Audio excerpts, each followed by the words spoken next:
Lord's in UK. ठीक है, जैसे कि हमारे इंडिया में है लोकसभा और राज्यसभा, तो यूके में यही चीज है, House of Commons and House of Lords. कहाँ पे है ये? यूके में, that is Britain. Dissolution of lower house, Lok Sabha can be dissolve before 5 years, 5 साल से पहले लोकसभा डिसॉल्व हो जाएगी, जैसे कि यूके में होता है। जो हाउस ऑफ कॉमन जो होती है वो डिसॉल्व हो जाती है।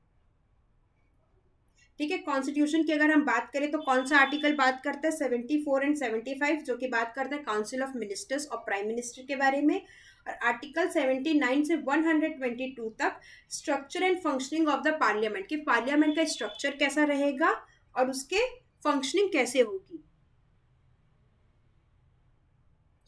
30th क्वेश्चन है वो है fundamental rights are borrowed from, जो फंडामेंटल राइट्स है उसको कहां से बोरो किया गया है?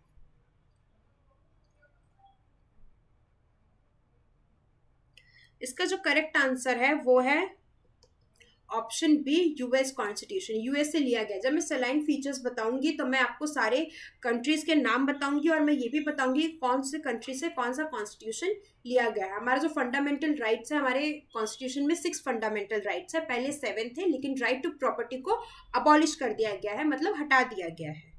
ठीक है, अब वो 6 कौन से फंडामेंटल राइट्स है आप कॉमेंट करके जरूर बताना।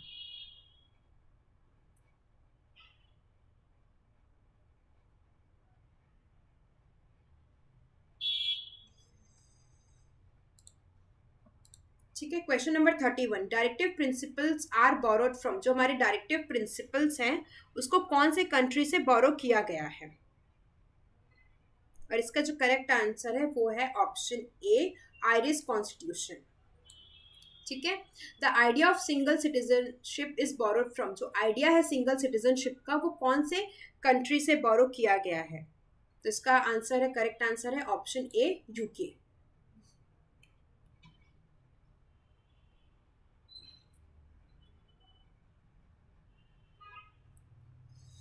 ठीक है, the federal scheme in the constitution is derive from, जो फेडरल स्कीम है कॉन्स्टिट्यूशन में वो कौन से कॉन्स्टिट्यूशन से डिराइव हुआ है? इसका आंसर है option B, Canadian constitution. Canada के कॉन्स्टिट्यूशन से ये डिराइव्ड हुआ है। Next is question number 34, independence of judiciary is borrowed from, judiciary की जो इंडिपेंडेंस है वो कौन से कॉन्स्टिट्यूशन से बोरो हुई है, मतलब कौन से कॉन्स्टिट्यूशन से लिया गया है? इसका जो करेक्ट आंसर है वो है ऑप्शन ए, यूएस कॉन्स्टिट्यूशन। यूएस के मतलब यूनाइटेड स्टेट्स के कॉन्स्टिट्यूशन से लिया गया है। Next is question number 35, the concept of judicial review is borrowed from,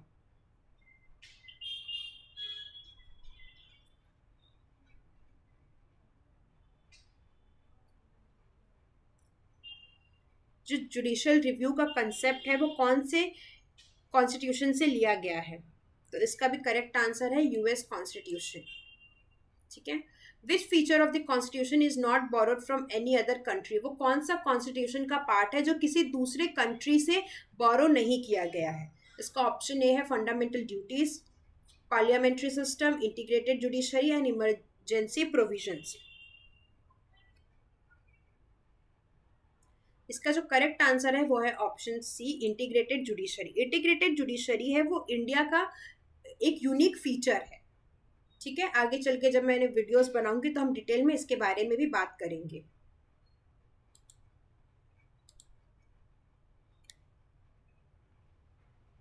the constitution declares India as a, जो कॉन्स्टिट्यूशन है इंडिया का वो इंडिया को कैसे डिक्लेयर करती है?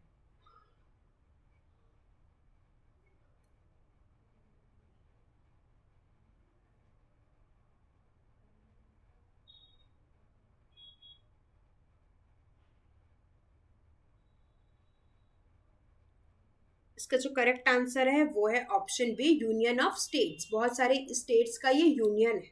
ठीक है, इसलिए इसको बोलते हैं union of states. Option D, India is a republic because, India republic क्यों है? Option A, head of a state is hereditary, head of a state is elected, head of a state is nominated and head of a state is appointed by PM. इसका जो correct answer है वो है head of the state is reelected. जो हमारे state का जो head है, जो कि प्रेसिडेंट होते हैं, वो उनको इलेक्ट करके बनाया जाता है, ठीक है, ना ही वो हेरिडेटरी। हेरिडेटरी मतलब बाप होगा फिर उसका बेटा बनेगा, ये सारी चीजें नहीं होती। नॉमिनेट नहीं किया जाता है, ना ही उसको पीएम के द्वारा अपॉइंट किया जाता है, ठीक है। Next is secularism means. Secularism से आप क्या समझते हैं? Option A religion of majority prevails, मतलब ठीक है। ऑप्शन बी है equal respect for all religion. Option C है anti religious state, and option D है रिलीजन बेस्ड गवर्नेंस।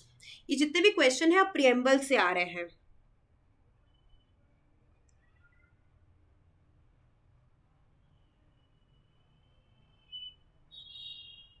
ठीक है। इसका जो करेक्ट आंसर है वो है option B equal respect for all religion. India जो है वो एक सेक्युलर कंट्री है, मतलब इंडिया में जितने भी रिलीजन हैं वो सारे रिलीजन को ही इक्वली रिस्पेक्ट करते हैं, ठीक है। Then the term secular was added to the preamble.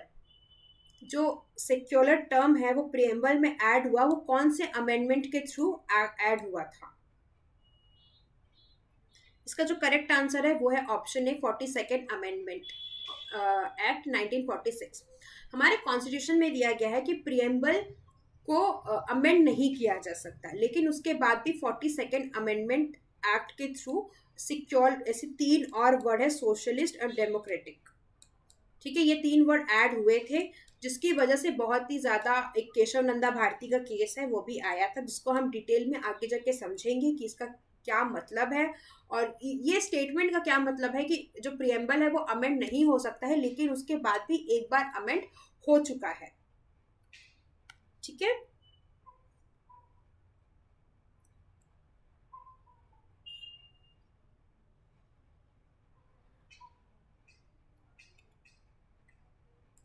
Next is the constitution provides for.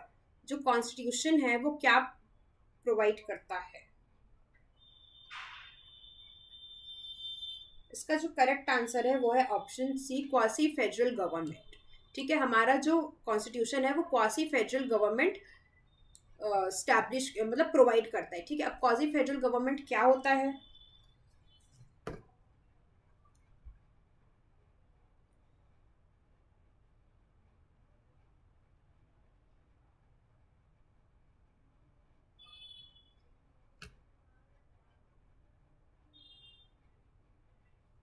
देखो, क्वासी का मतलब होता है ऑलमोस्ट या पार्शियली, ठीक है। और क्वासी फेडरल का अगर हम बात करें तो ना ही पूरा फेडरल है और ना ही पूरा यूनिटरी है, ठीक है। इंडिया का जो सिस्टम है वो federal structure with a strong unitary बायस है, ठीक है। क्वासी फेडरल गवर्नमेंट वो सिस्टम होता है जिसमें एक देश का कॉन्स्टिट्यूशन फेडरल फीचर्स तो रखता है, जैसे power like sharing between centre and state, लेकिन जरूरत पड़ने पर सेंट्रल गवर्नमेंट के पास स्ट्रॉन्ग पावर्स होते हैं, जैसे वो यूनिटरी बन सकते हैं, ठीक है।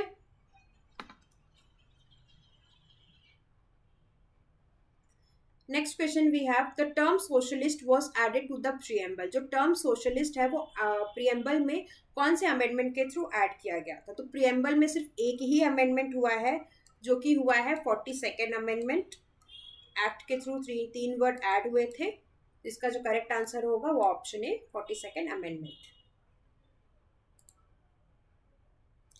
Option sorry question number 43, the constitution of India establishes. Constitution of India जो है वो क्या एस्टैब्लिश करता है?